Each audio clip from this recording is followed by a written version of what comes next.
நீங்கள் பார்த்து கொண்டிருப்பது உங்கள் RSKV YouTube channel.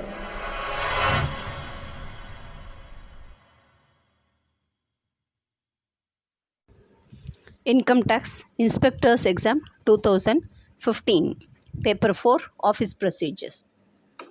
Question 1. The residuary financial powers vest in Finance Ministry. Question number 2. Which of the following amounts to misconduct? A. Acceptance of lavish and frequent hospitality from person having official dealings.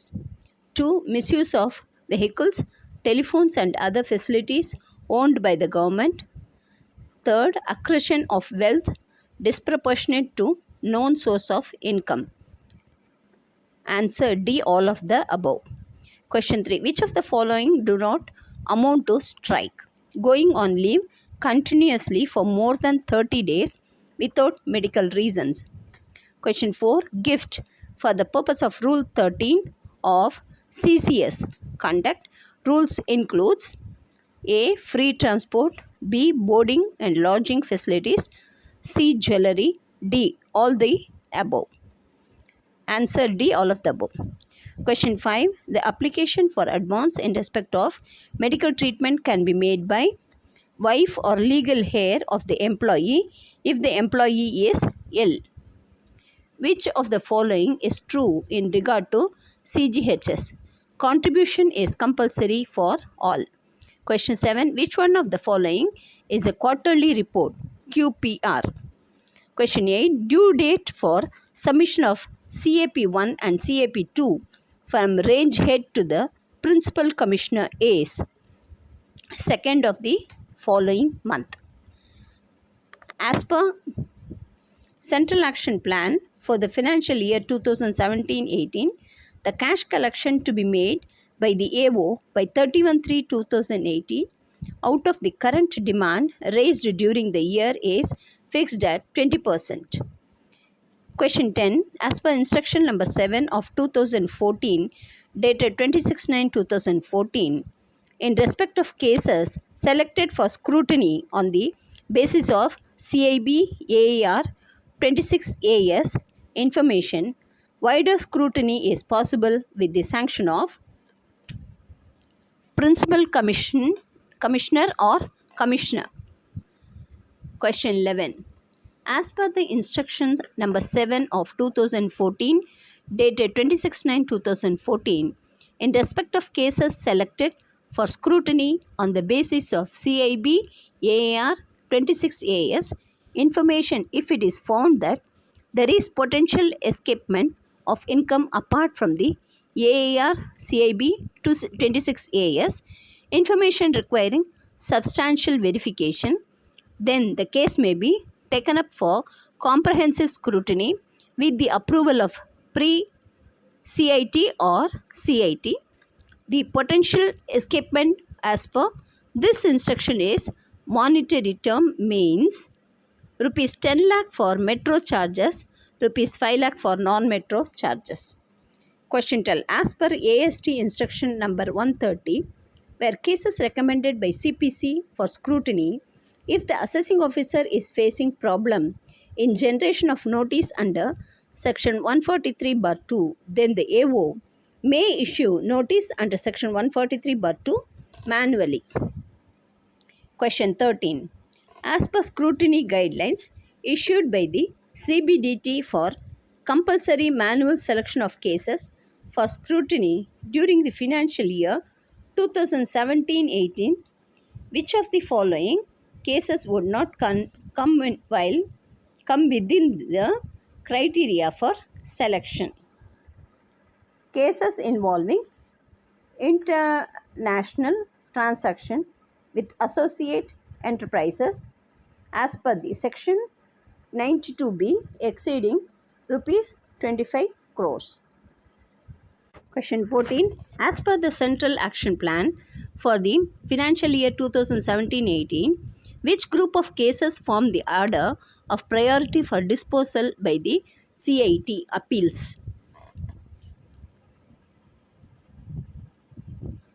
High demand appeals instituted before 1/4/2016 and from 1/4/2016 to 31/3/2017. All appeals other than high demand appeals filed before 1/4/2016.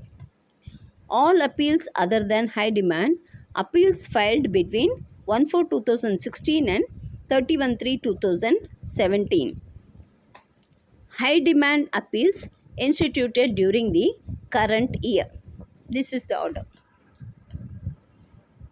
Question 15. Once an assessment has been reopened, then the assessment can be made taking into account other issues which come to the notice of the AO in the course of reopened proceedings, provided the issue on which the income escaped assessment is considered and the relevant income is brought to tax. Question 16. In case of requirement of sanction by the Joint Commissioner or the Chief Commissioner for reopening a case under the Wealth Tax Act 1957, the Joint Commissioner, the Commissioner or the Chief Commissioner, as the case may be, has to record his satisfaction on the reasons recorded by the assessing officer. What is the sequence of procedure to be followed when a notice under section 148 of the income tax is issued? 1. Record reasons for reopening and obtain sanction wherever necessary. Issue of notice under section 148. Third, assessee to file return in response to notice under section 148. Then supply the reasons for reopening to the assessee. This is the order. Question 18. When a case was reopened under section 147 to bring to tax the income escaping assessment and the assessee has filed his objections to the reopening, the AO may reject the objection by giving a finding through a speaking order and then pass order of reopened assessment. Question 19. State in which of the following cases the notices issued under section 148 is or valid. A company was under liquidation and the principal officer of the company had absconded. The AO issued notice to the official liquidator appointed by the court. Question 20. An assessing officer issued notice under section 17 of the Wealth Tax Act 1957 on 31/3/2014 to an assessee for the assessment year 2002-2003 in respect of an asset located outside India which is chargeable to wealth tax and has escaped assessment. The notice is valid in law. Question 21. Under the Wealth Tax Act 1957, the time limit for completion of an assessment or reassessment for any assessment year under section 17 where the notice under section 17(1) was served on 1/4/2014 is 31/3/2016. Question 22. Under Rule 43C of CCS Leave Rules 1972, child care leave is not admissible if the child is older than 18 years. Question 23. Leave may not be granted to a government employee who is under suspension. Question 24. Restricted holidays can be prefixed or suffixed with the following kinds of leave: earned leave, casual leave, half pay leave. Answer D, all of the above.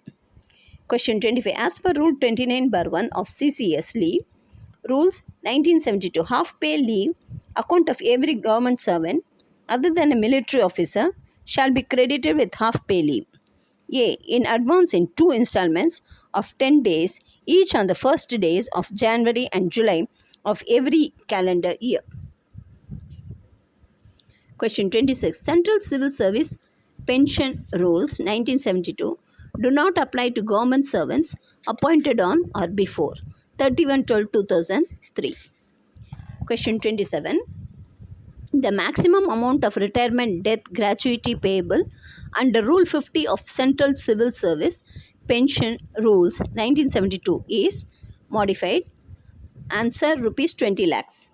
Question 28. Additional pension under Rules 49 2A of Central Civil Service Pension Rules 1972 at the rate of 50% of basic pension is allowable to pensioners who are aged from 95 years to 100 years. Question 29. Under Rule 10A of CCS, Commissioner of Pensions, Rules 1981, the commuted amount of pension shall be restored after completion of 15 years from the date of reduction of pension on account of commutation become operative. Question 30. Emoluments for the purpose of calculation of gratuity include pay level in the pay matrix plus DA thereon. Question 31. Under Rules 48 of the Central Civil Service Pension Rules 1972, a government employee may retire from service by giving 3-month notice if he has rendered 30 years of qualifying service. Question 32.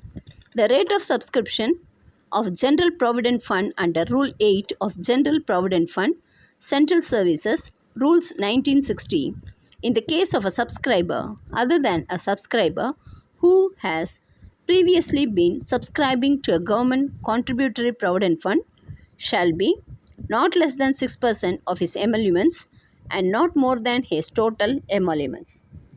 Question 33. Withdrawal from GPF account of subscriber without linking to any purpose is permissible within 12 months before the date of subscriber's retirement or on superannuation.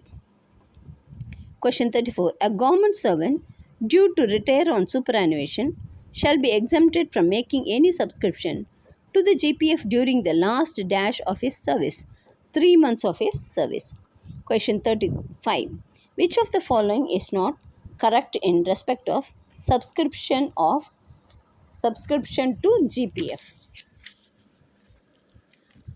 Once the subscriber intimates the fixation of the amount of his monthly subscription, he has no option either to enhance or reduce the amount of monthly subscription during the course of the year. Question 36.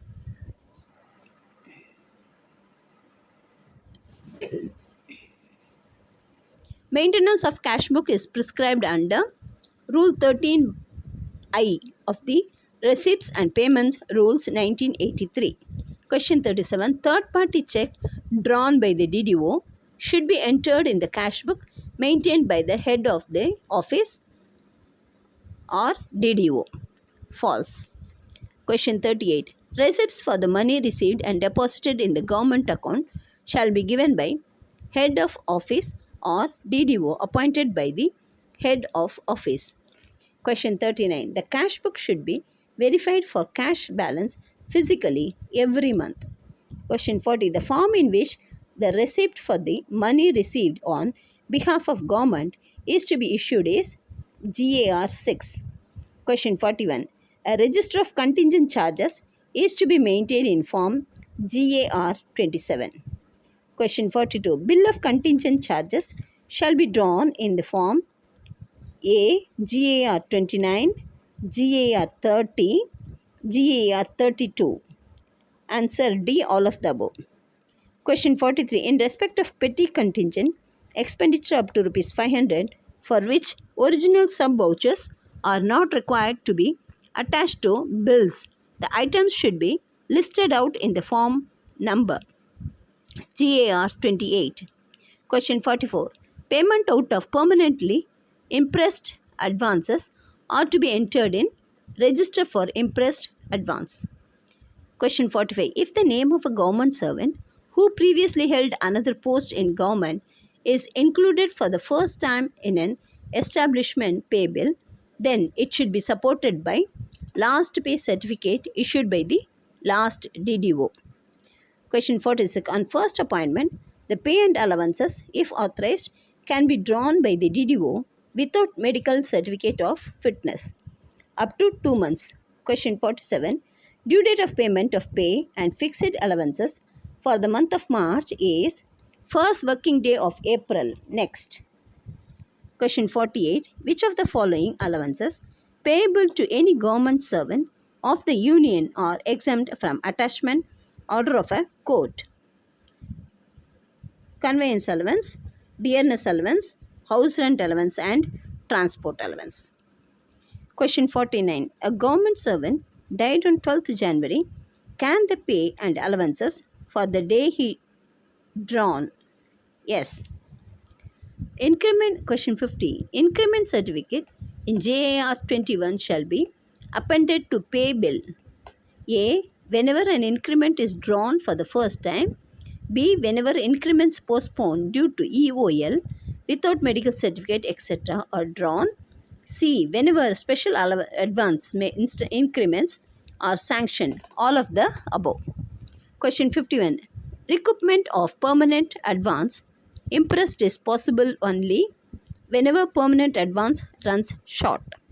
Question 52. The vouchers included in a contingent bill should contain a pass order for payment signed by the drawing and disbursing officer. Question 53. Children Education Allowance scheme is the result of the merger of Children Education Allowance and reimbursement of tuition fee. Question 54. If both husband and wife are central government servants, children education allowance for a child for a particular period can be claimed by one of them only. Question 53. All central government servants are eligible for reimbursement of children education allowance for a maximum of dash per annum per child, rupees 27,000. Hometown concession is allowed once in a block of 2 calendar years. Question 57. For the purpose of hometown concession, the following are necessary to constitute hometown. A. The town, village or any place declared as such by the government servant. B. Such declared hometown should be accepted by the controlling officer. Both A and B are correct. Question 58. Subject to certain conditions, the government servant may be allowed to change his declaration of home town not more than dash during his service once. Question 59. For home travel concession, the government servant will be reimbursed dash of the to and from fare charge subject to conditions laid down 100%. Question 60. Based on the recommendations of 6th Pay Commission, the earlier classification of cities for the house rent allowance has been revised to X, Y and Z. Question 61. A government servant shall dash if his husband or wife has been allotted accommodation at the same station by the central government, not be entitled to house rent allowance. Question 62. A government servant living in a house owned by him, his wife, children, father and mother, subject to certain conditions, shall be eligible for house rent allowance. Question 63. The rates of house rent allowance as a percentage of basic pay plus NPA were applicable in X, Y and Z cities, towns. X 27%, Y 18% and Z 9%. Question 64. The house rent allowance drawn by a government servant who accepts allotment of government accommodation shall be stopped, whichever is earlier between A and B. A from the date of occupation, B from the 8th day after the date of allotment of government accommodation. Question 65. Subject to the fulfillment of certain conditions, government servant debarred from allotment of government accommodation due to unauthorized subletting dash house rent allowance during the period of debarment will be eligible for. Question 66. ITNS 159A is Register of Penalties under Section 271(1)(c). Question 67. Requirements for valid service by post do not include double sealed envelope. Question 68. Service of notice by affixture is resorted to only in case when, despite best efforts, addressee or his agent cannot be found on premises. Question 69. The tax recovery officer TRO has power to arrest and detain the tax defaulter. Which of the following statement is false? TRO cannot arrest the Karta of HUF. Question 70. Which rule of ITCP rules 1962 prescribes various forms to be used for tax recovery purpose? Rule 22. Question 71. Section 282A requires a notice to be authenticated by the issuing income tax authority by printing his name and designation, stamping his name and designation, writing his name and designation. Answer: any of the above. Question 72. As per CBDT guidelines, tax recovery officer can issue recovery certificate if the demand is outstanding for more than 1 year. Question 73. Register of irrevocable demand includes cases of scaling down of demand, complete write-off of demand, partial write-off of demand. All of the above is the answer. Question 74. The register of prosecution is valid. No new register need be created every year. Question 75. Notice under section 133/6 cannot be issued to A. Managing director of a company in which public substantially interested. B. Chief financial officer of a company paying tax under MAT. Person who has a valid PAN. Answer D. None of the above. Question 76. Special features of service of notice made by centralized processing center are A. Being computer generated does not require physical signatures. B. Date of posting on official website or email is date of service. Both A and B. Question 77. DIT recovery does not inspect the work of the audit wing of the various CIT charges.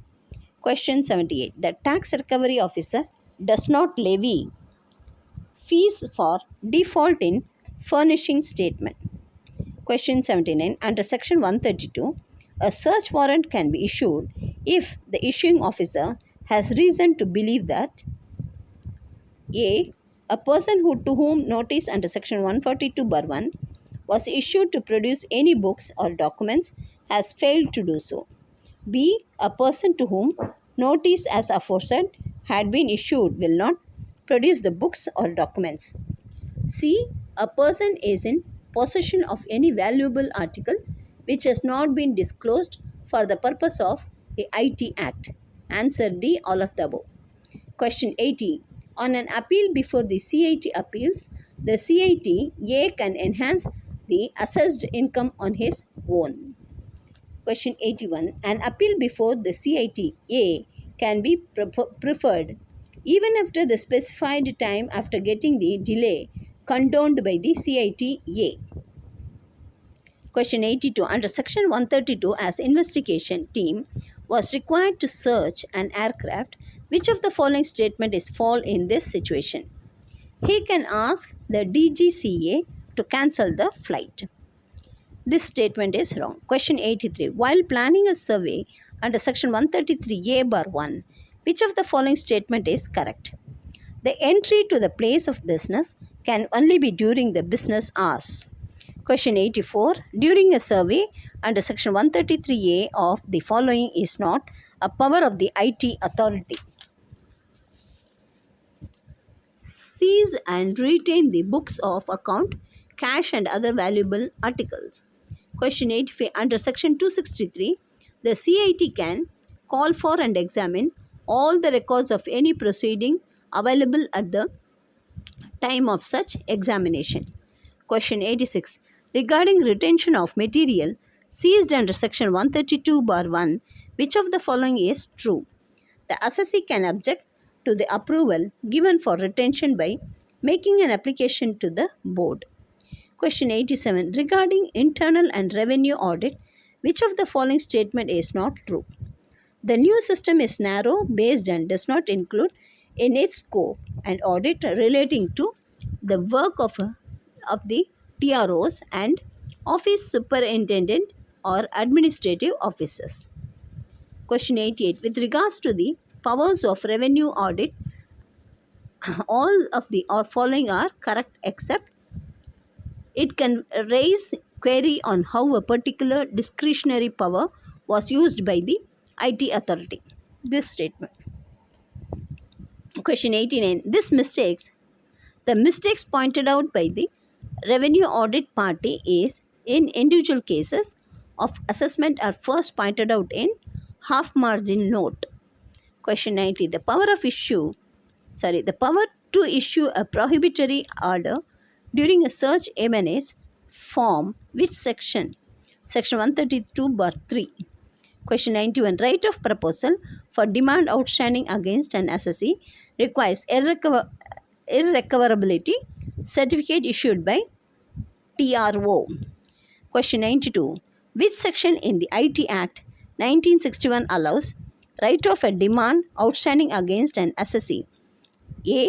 285B, B. 287, C. 292. Answer D. None of the above. Question 93. In which section of the IT Act 1961 time limits for completion of assessment and reassessment proceedings are spelled out? 153. Question 94. When a reference is made to the transfer pricing officer under section 92 CA of the IT Act, the time limit for completion of assessment is extended by 1 year. Question 95. Penalty under section 18 bar 1 C of the WT Act for concealment of particulars of wealth or furnishing inaccurate particulars of wealth can be imposed equal to 100% to 500% of tax sought to be evaded. Question 96. In a case where order of CITA is received, the penalty order under section 271 bar 1 C of the IT Act can be passed within 1 year from the end of the financial year in which appeal order is received. Question 97. Notice under section 143 bar 2 of the IT Act can be issued within 3 months from the end of the financial year in which return has been filed. Question 98. Assessment under section 144 can be made in which of the following situation? A. Where return of income has not been filed. B. Where no compliance is made in response to notice under section 142 bar 1 or 142 bar 2A. C. Where no compliance is made in response to notice under section 143 bar 3. Answer D. All of the above. Question 19. Recurring expenditure means expenditures which is incurred at periodical intervals. Question 100. For distance of more than 2000 kilometers, admissible joining time is 15 days.